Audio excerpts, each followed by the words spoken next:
नमस्ते। आज की वीडियो में हम सीखने वाले हैं कि प्रोस्टेट से होने वाला आखिर नुकसान क्या है। मैं आपको इसके और भी ऐसे ऐसे नुकसान बताऊंगी जिससे आप सुन करके चकित हो जाएंगे। और अक्सर यही होता है कि हम इनके होने वाले नुकसान को किसी और बीमारी से या उसको सेपरेट लिंक कर देते हैं, जिसकी वजह से हमें उतना रिलीफ नहीं मिल पाता। तो अगर आप इसको पूरा अच्छी तरीके से समझ लेंगे तो आप इसका ट्रीटमेंट भी कर पाएंगे और बचाव भी कर पाएंगे और समय रहते इसको अपने हाथ में कर सकते हैं, यानी कंट्रोल कर सकते हैं। तो इस वीडियो को लास्ट तक देखिएगा ताकि आपको सारी चीज़ें एक ही प्लेटफॉर्म पर मिल सकें। अब देखिए, प्रोस्टेट ग्लैंड जो होता है वो यूरिनरी ब्लैडर के बेस में है और बीच में इसके यूरेथ्रा है।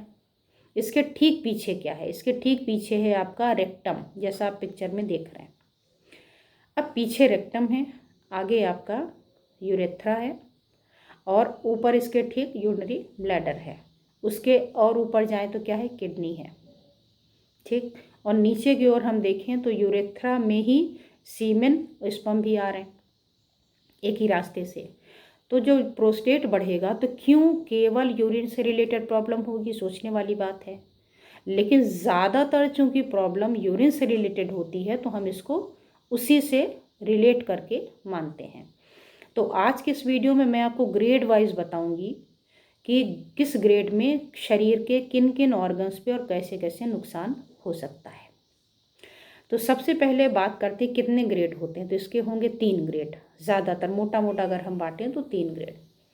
इसका जो फर्स्ट ग्रेड है वो आपका यूरिन से रिलेटेड है और जो इसका दूसरा ग्रेड है वो आपके कॉन्स्टिपेशन यानी रेक्टम से रिलेटेड है।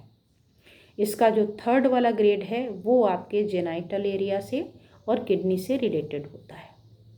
यानी कि जब ग्रेड 1 की एनलार्जमेंट होती है, थोड़ा सा ही बढ़ा है, तो उस समय यूरेथ्रा पर प्रेशर आएगा और यूरेथ्रा पर जब प्रेशर आएगा तो यूरिन से रिलेटेड प्रॉब्लम होंगी। क्या क्या प्रॉब्लम होंगी? तो इसकी मैंने अलग से वीडियो बनाई है कि 7 ऐसे सिम्टम हैं जो कंफर्म करते हैं आपके प्रोस्टेट के एनलार्जमेंट को। तो अगर आपने उसको नहीं देखी है तो उसका लिंक डिस्क्रिप्शन में भी दे दूंगी और आई बटन पे भी क्लिक करके वहाँ से आप देख लीजिएगा। तो सिम्टम तो यूरिन से रिलेटेड हो गए कि फ्रीक्वेंट यूरिनेशन हो रहा है, स्पेशली एट नाइट। जब भी आप लेटते हैं आपको पेशाब लग जाती है और इसके बाद जब जाते हैं अर्जेंसी हो जाती है, दौड़ के जाते हैं तो हो नहीं पाती, रास्ते में लीक करने लगेगी, जब जाएंगे करने तो होगी नहीं, अच्छे से क्लियर नहीं होती यूरिन।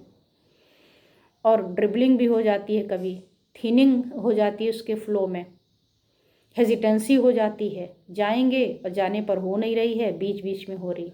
इनकॉन्टिनेंस भी होता है, रुकती नहीं।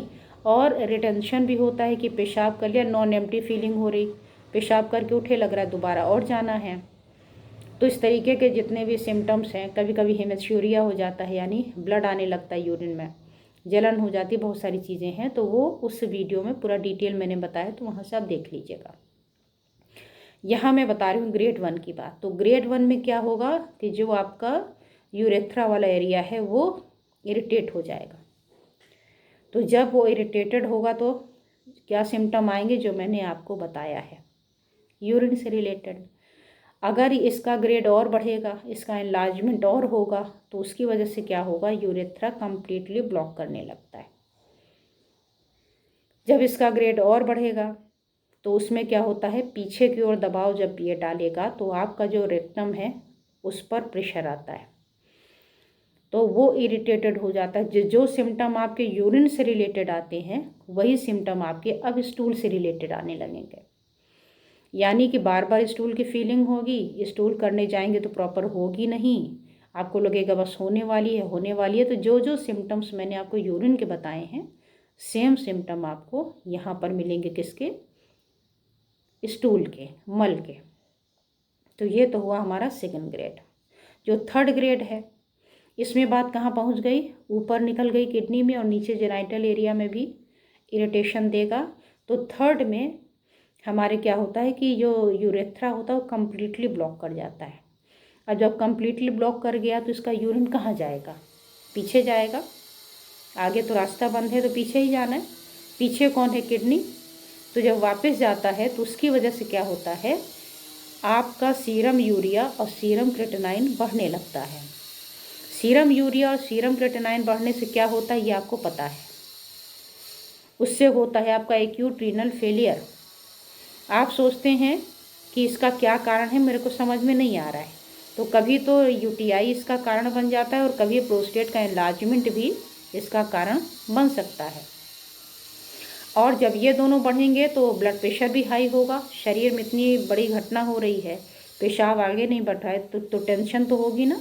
तो जैसे आपको टेंशन होती वैसे अंदर टेंशन होती, तो हाइपर टेंशन हो जाएगा, high blood pressure, mood swings होंगे, इरिटेशन होगा, कॉर्टिसोल डिस्टर्ब हो जाएगा, एंगर होगा। इसके अलावा आपका इरेक्शन से रिलेटेड प्रॉब्लम आ जाएगी। और जो फ्लूइड अचानक से निकलने लग जाएगा। फ्लूइड का मतलब है कि कपड़े खराब हो जाएंगे, कुछ लिक्विड सा डिस्चार्ज हो गया।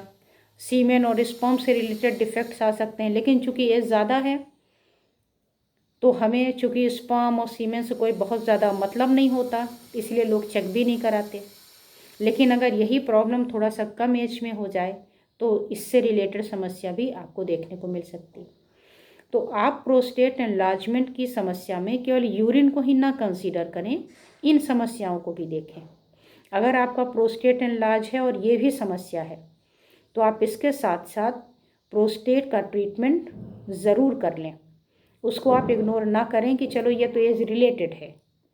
एज रिलेटेड है ये तो बिल्कुल सत्य है, लेकिन ये भी ध्यान रखें कि जब तक आप इसको नहीं कंट्रोल करेंगे, रूट कॉज को नहीं पकड़ेंगे, तब तक आप अपने चाहे किडनी की प्रॉब्लम हो, चाहे आपका जेनाइटल इश्यू हो, चाहे आपका यूरिन का हो, चाहे आपका स्टूल का हो, उसको बहुत ज़्यादा कंट्रोल नहीं कर पाएंगे। तो आज प्रोस्टेट से होने वाले नुकसान के बारे में मैंने बताया। आई होप कि आपको अच्छा लगा होगा। तो आप इसको देखिए और यूज़ करिए। और मैं आपको फिर किसी वीडियो में मिलूँगी तो बताऊँगी और इसके बारे में ट्रीटमेंट, और अगर यही सेम सिम्टम हमें यंग में मिले तो क्या ये प्रोस्टेट एनलार्जमेंट है, और अगर नहीं है तो ये क्या है, उसके बारे में भी मैं बताने वाली हूँ। क्योंकि ये वीडियोस देखने में जिनकी एज कम है, हो सकता है उनमें भी कुछ सिम्टम्स मैच करते हों, तो उन्हें कन्फ्यूज़न ना क्रिएट हो कि क्या हमें भी प्रोस्टेट एनलार्जमेंट हो गया। तो नहीं, उनमें क्या हुआ है ये मैं अगली वीडियो में बताऊँगी। आज बस इतना ही। धन्यवाद, नमस्कार।